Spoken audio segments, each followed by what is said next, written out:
Defense officials said today that the U.S. and Turkey have moved closer to an agreement on the use of Turkish bases by U.S. troops preparing to deploy for a possible war against Iraq.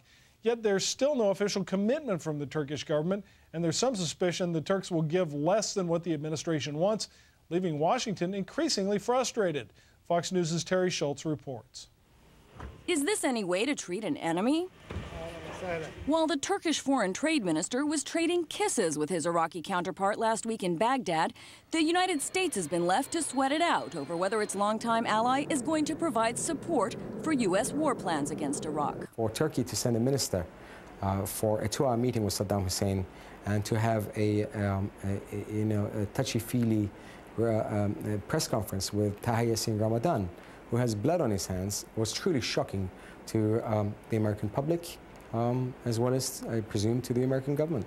Meanwhile, the Turkish government blocked for a month a U.S. military team who was coming to evaluate Turkish bases, debating even this degree of acquiescence to U.S. plans. The only Muslim country in NATO, a neighbor of Iraq, Turkey is critical to U.S. plans for any potential war, but it's also critical of those plans. And despite mutually courteous government statements in public, the relationship between the two countries is fraying badly.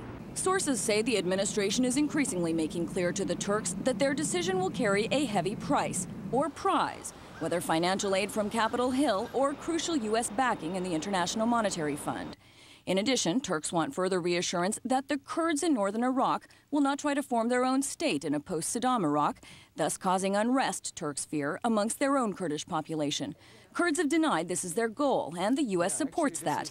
But this message is being conveyed to the Turks, not just by U.S. but also British officials, that if the war occurs without a multilateral agreement involving Turkey, then the protection of Turkish interests in northern Iraq is going to be that much more difficult.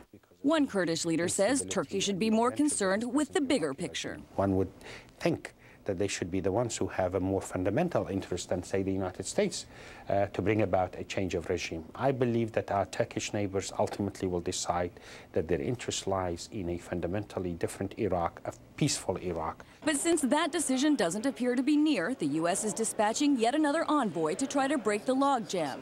Chairman of the Joint Chiefs, General Myers, will meet Turkish military officials in Ankara this weekend. In Washington, Terry Schultz, Fox News.